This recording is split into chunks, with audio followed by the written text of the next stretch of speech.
দিকে নির্বাচনের আগে ভাঙড়ে ভাঙন আইএসএফ এর অঞ্চল সহ সভাপতি সহ কর্মীদের তৃণমূলে যোগ। হাতিশালায় প্রায় 50 জন আইএসএফ থেকে তৃণমূলে যোগদান করেছেন। হাতিশালা ভাঙড়ের এই হাতিশালাতেই 50 জন আইএসএফ থেকে তৃণমূলে যোগ। আইএসএফ এ ভাঙড়ে বিধানসভা ভোট সামনে, তার আগেই ভাঙড়ে আইএসএফ এর অঞ্চল সভাপতি সহ বেশ কিছু কর্মী তারা তৃণমূলে যোগ দিয়েছেন।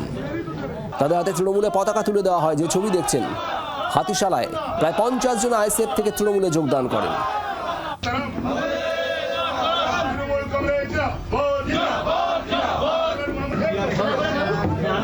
আর এই যোগদান পর্বে উপস্থিত ছিলেন শওকত মোল্লা। বিধানসভা নির্বাচন যত এগিয়ে আসছে, যত সামনে আসছে, ততই ভাঙড়ের উত্তাপ বাড়ছে। আর সেখানেই আইএসএফ থেকে তৃণমূলে যোগ। প্রসেনজিৎ সর্দার আমাদের প্রতিনিধি রয়েছেন। প্রসেনজিৎ, 50 জন আইএসএফ থেকে তৃণমূলে যোগ দিলেন ভাঙড়ে। এখন সেটাই কিন্তু দাবি করছে শওকত মোল্লা এবং তৃণমূল, এবং যেটা শওকত মোল্লা দাবি করেছেন যে আইএসএফ থেকে সেখানে অঞ্চল সভাপতি সাথে আরো 50 জন আইএসএফ এর তারা কর্মী সমর্থকরা তারা তৃণমূলে যোগদান করেছে। এবং যোগদানের পিছনে কারণ হচ্ছে যে মুখ্যমন্ত্রী মমতা বন্দ্যোপাধ্যায় যে উন্নয়ন, সেই উন্নয়ন দেখে তারা এসেছে। একই কথা কিন্তু জানিয়েছে আইএসএফ এর সমর্থকরা। কিন্তু পাল্টা আইএসএফ এর নেতা বাবলু মোল্লা তিনি কিন্তু জানিয়েছেন যে শওকত মোল্লা সম্পূর্ণ বিষয়টি মিথ্যা কথা বলছে। একজন আইএসএফ যোগ দিয়েছে, তিনি দলের কোনো পদে নেই, তিনি অসুবিধায় পড়েছিলেন, তাই তিনি তৃণমূলে যোগ দিয়েছে। কিন্তু এই যে এক দল থেকে আরেক দলে এসে যোগদান করা, সেটা নিয়ে কিন্তু যেমন রাজনীতির চর্চা চলছে, পাশাপাশি এই 2026-এর ভোটের আগে কার দল কত শক্তি, সেটাই কিন্তু পরীক্ষা করতে চাইছে এই শাসক দল সহ বিরোধীরা। প্রসেনজিৎ, ধন্যবাদ।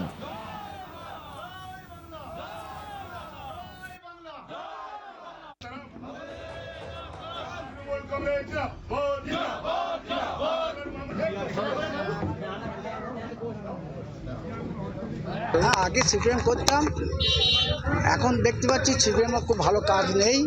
তার ফলে টিএমসিরা যে কাজ করছে দেখে তাতে আমার ভালো লেগেছে, তার জন্য আমি এই দলে যোগ দিয়েছি। কত নম্বর বুথ থেকে? এই 42 নম্বর বুথ। টিএমসি দলটা ভালো লেগেছে। আগে আইএসএফ করতাম, আইএসএফের উন্নয়ন কোনো সুযোগ সুবিধা নেই, ঠিক আছে। এখন দেখা যাচ্ছে টিএমসি সব দিকে উন্নয়ন দেখা যাচ্ছে, সেই ভালো এতে সব কাজ সরকারটা করছে, ঠিক আছে। সেই বিষয়ে ওই জন্য টিএমসি করছে। কোনো ভয়ভূত দেখিয়ে যোগদান করানো? না, কোনো ভয়ভূত নেই, কোনো ভয়ভূত নেই। সদিচ্ছায় যোগদান, সদিচ্ছায় যোগদান।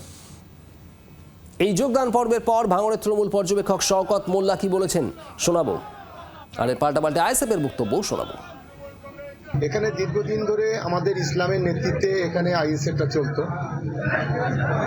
বর্তমানে মমতা বন্দ্যোপাধ্যায়ের যে উন্নয়ন, এবং বিশেষ করে গতকালকের বাজেটে যেভাবে বাংলার লক্ষ্মীর ভাণ্ডারের অর্থ বাড়ানো, বাংলার যুবসাথী বিশেষ করে যুব সমাজের যারা ছেলে মেয়ে প্রতি মাসে 1,500 করে টাকা দেওয়ার ব্যবস্থা করা, তাদের এই উন্নয়নে সামিল হওয়ার জন্য প্রায় 40-50 জন মতো কর্মী আজকে আইএসএফ এর কর্মী আজ তৃণমূল কংগ্রেসে যোগদান করেছেন।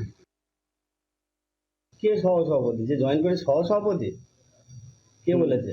ও কোনো পদেই নেই, ও বিপদে ছিল বলে শওকত মোল্লা হাত ধরে চলে গেছে। আর 40 জনের কোথাও ওর ফ্যামিলি ছাড়া আর একটা এক্সট্রা দেখাক যে একজনের এক্সট্রা গিয়েছে। তো ফ্যামিলির 4 জন 5 জন ওরা খুব বিপদে ছিল বলে চলে গেছে। আবার খুব তাড়াতাড়ি চলে আসবে। ও চলে গেছে মানে আরো 50 জন আসবে খুব তাড়াতাড়ি। বাংলার আওয়াজ, বাঙালির আবেগ, জি 24 ঘন্টা।